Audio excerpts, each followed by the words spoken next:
Olá, seja muito bem-vinda ao Caminhos da Floresta. Eu sou Vilca Damiani e este é um espaço dedicado à arte das histórias, à contoterapia e à sabedoria simbólica que habita os contos, os mitos, as fábulas e as narrativas ancestrais.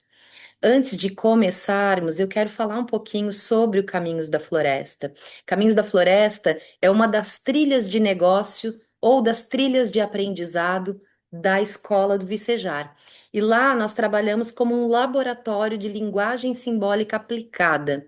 Usamos a maiêutica, a contoterapia, musicoterapia, arte-terapia diversa, vários tipos de arte-terapia, taroterapia, astroterapia, química simbólica, que você poderia fazer uma correlação aqui com a alquimia e outras ludicidades, sempre em busca de compreender símbolos, não somente, né, na nossa cabeça, mas também no nosso corpo, na vida vivida, fazer possíveis traduções daquele símbolo para você, porque o símbolo pode ter um significado diferente dependendo da pessoa, e como aplicar isso para o seu próprio conhecimento, para um desenvolvimento de algo especialmente focadas na vida criativa. A Escola do Vicejar é uma escola apenas para mulheres.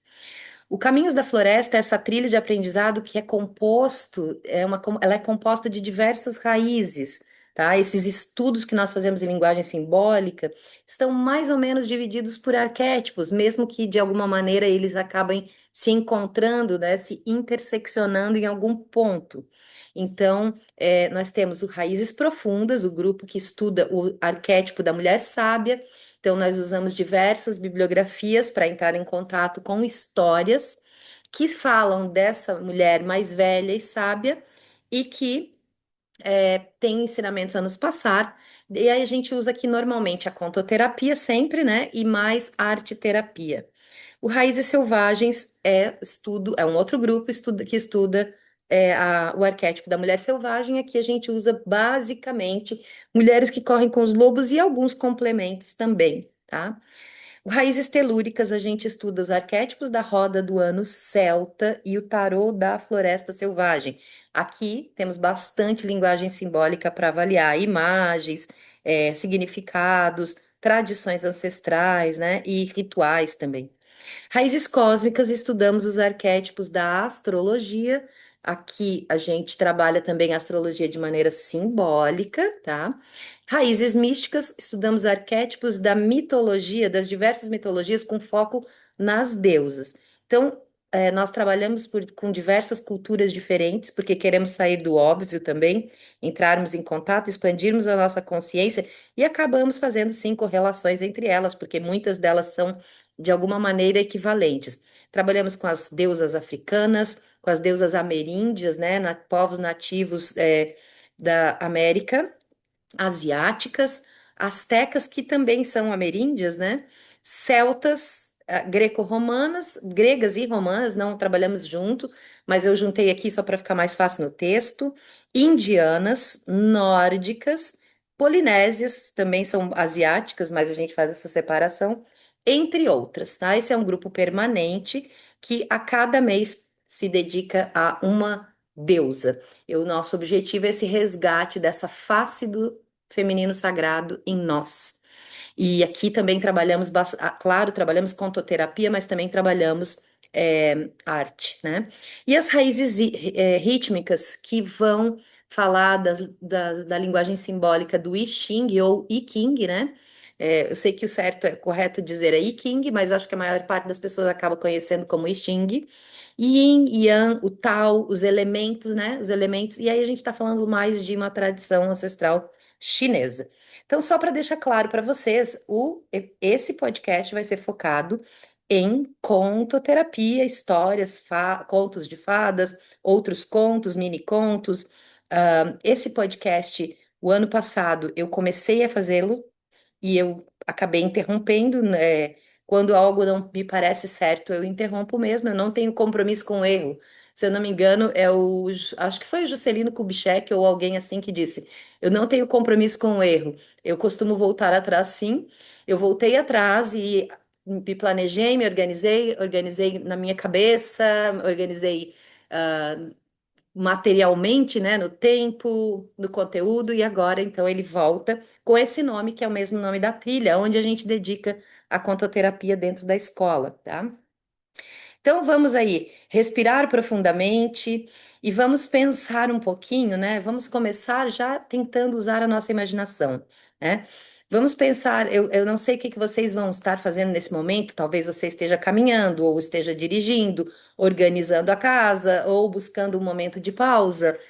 Não sei quando também no tempo você vai assistir esse podcast, vai ouvir esse podcast, mas onde quer que você esteja, que você permita se desacelerar por alguns instantes, porque hoje nós vamos falar sobre algo que é muito antigo, que acompanha a humanidade desde antes da escrita, né?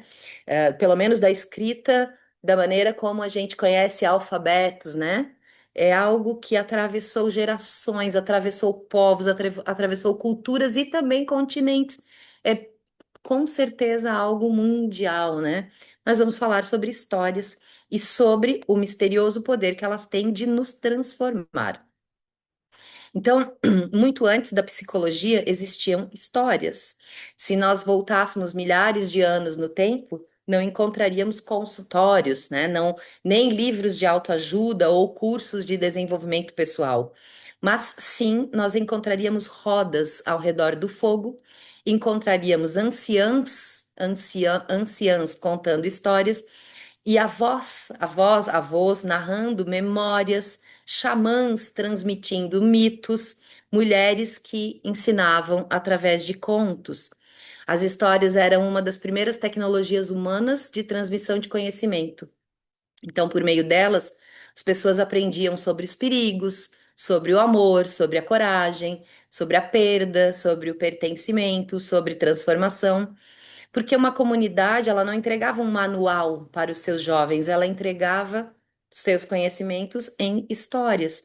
E essas histórias, elas não eram apenas entretenimento, elas eram mapas para que as pessoas pudessem atravessar a vida, baseadas já no conhecimento de quem veio antes. Que a vida sempre foi complexa, independentemente do tempo, né? E os seres humanos sempre precisaram de orientação. E aí vem uma coisa muito importante que eu acho que é importante citar, né? Que uma das grandes questões de haverem, né, tanta diferença e ao mesmo tempo tanta semelhança entre contos, entre mitos especialmente, né? E entre arquétipos, é que a linguagem, né? Ela foi se desenvolvendo dentro de cada tribo, clã, comunidade, povoado, vilarejo, e era limitada, né? Era limitada. Nós temos ainda uma linguagem que é limitada, que não tem muitas coisas que nós não conseguimos explicar em palavras, certo? Então, o que eu percebo é que símbolos que eram locais eram usados para representar determinadas coisas, porque era mais fácil de ser compreendido algo pelo símbolo local que as pessoas conheciam. Então, por exemplo, onde tinha serpente, a serpente era usada. Onde tinha ah, chuva, onde tinha neve, onde tinha, sabe? Então, dependendo do lugar, da vegetação, das condições climáticas, das experiências daquelas pessoas ali construíram, né, os mitos para passar essas informações que era muito difícil de falar com palavras que não fossem por meio de uma história, porque a linguagem é uma, entre aspas, tecnologia limitada. E, além disso, diversificada, né, de acordo com cada região. Então, eu acho que isso traz muito do que é o poder das histórias, né? Foi uma grande tentativa do ser humano de explicar a vida, a consciência, os sentimentos, tudo, mas que em palavras, de acordo com a linguagem foi se desenvolvendo cada vez mais, mas imagina lá no começo das palavras, é inimaginável, eu não consigo nem pensar quando, por exemplo, um objeto de cortar não se chamava faca, né? Não se tinha faca, tesoura, canivete, todos, né? Serra, todos os objetos de cortar era tipo uma coisa só, e aí como é que a gente vai fazer a diferenciação? Então, eu acredito que muito se estabeleceu, né, nessas rodas de conversa dessa maneira por conta também dessa limitação de linguagem. E ah, aí, junto com isso, vem a questão, né, de as próprias linguagens serem diversas e também serem limitadas, às regiões. E depois isso foi se ampliando e a gente chega até aqui, né? Então, as histórias, o que nós percebemos, né, agora não, já faz tempo, mas o que nós percebemos é que, e que o povo antigo já sabia, é que as histórias não falam com a mente. Quando a gente ouve uma história, tem algo curioso que acontece conosco, né? A gente nem sempre sabe explicar por que nós fomos tocadas pelaquela história. Porque a gente não consegue sempre racionalizar justamente, né? Eu acredito que é por causa dessa limitação de linguagem, mas tem algo em nós que responde àquela história, né? E às vezes pode ser um arrepio, um nó na garganta, ou às vezes é mental mesmo, né? É uma memória, uma lembrança. Às vezes é uma emoção sem nome, não tenho nem como nomear, não tenho repertório de linguagem suficiente para nomear aquela emoção.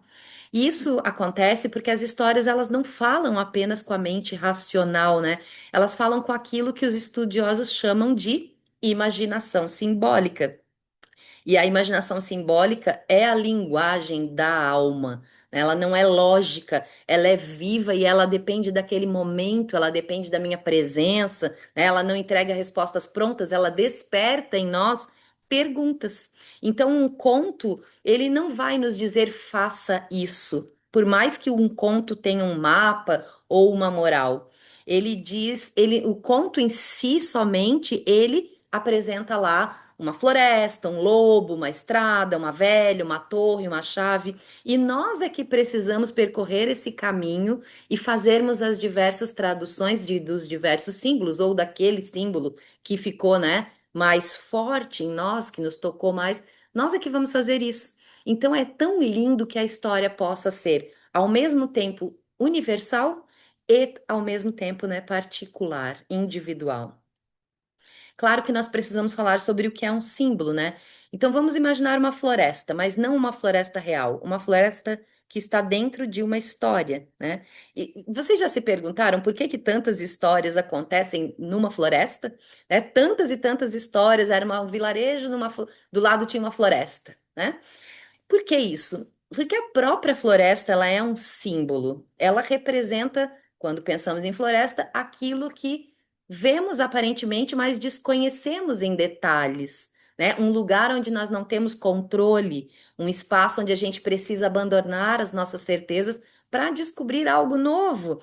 E o mais interessante é que isso acontece sem que o conto precise explicar. Olha, é uma floresta que você não conhece, é uma floresta que você não tem controle, blá, blá. Tu não precisa dizer nada disso, só diga: estamos entrando numa floresta, e isso faz com que essa imaginação simbólica converse aí, né, com a alma.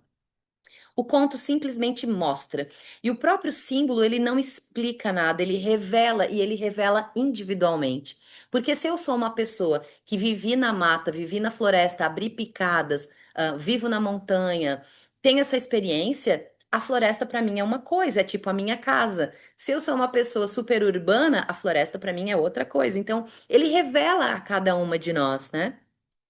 Por isso que uma história ela pode ser compreendida por uma criança também e ao mesmo tempo continua ensinando algo para uma mulher de mais de 60 anos, tá? O símbolo ele também cresce junto conosco a partir da nossa vivência, a partir de tudo que acontece na nossa vida, nós vamos construindo uma espécie de relação com os símbolos. Uma outra característica é que todos os personagens moram dentro de nós. Bom, isso já é, né, uma veia, tá? Que é uma, pode ser chamado de descoberta ou de determinação da psicologia simbólica, essa percepção de que os personagens dos contos, eles não são apenas personagens, eles podem representar forças psíquicas, partes da experiência humana, da nossa experiência, partes de nós, né? Então, por exemplo, a gente teria, sei lá, a rainha poderia representar a sabedoria, a soberania, né? A bruxa poderia representar o poder instintivo, o poder alquímico, né? A donzela pode representar a inocência, sabe? São partes psíquicas ou partes da nossa experiência. A velha sábia, uma sabedoria profunda. O lobo pode representar num conto tanto uma ameaça quanto um instinto, né, animal. A madrasta pode representar os desafios que impulsionam o crescimento, né? Não só a maldade, como muitas vezes a gente analisa superficialmente as histórias e pensa, esse personagem é do bem e esse é do mal. Não é bem assim, né? Então, a madrasta que representa um desafio que impulsiona o crescimento daquela que sai da sua zona de conforto, né? Porque existe ali esse desafio. Então a história ela nos afeta por conta disso, porque a gente não está ouvindo sobre alguém, nós estamos ouvindo sobre nós mesmos no final das contas. Então só que tem uma coisa interessante, a história ela cria essa distância segura. Né? Eu ouvir a história, tá falando sobre mim, mas na história que eu tô ouvindo não é sobre mim, cria esse espaço, essa distância segura para que a gente possa enxergar aquilo que a gente talvez ainda não consiga quando a gente olha diretamente. Às vezes porque é muito doloroso, às vezes porque é muito difícil, às vezes porque a gente quer sair correndo, né? Não é legal. Aí é que justamente entra a contoterapia.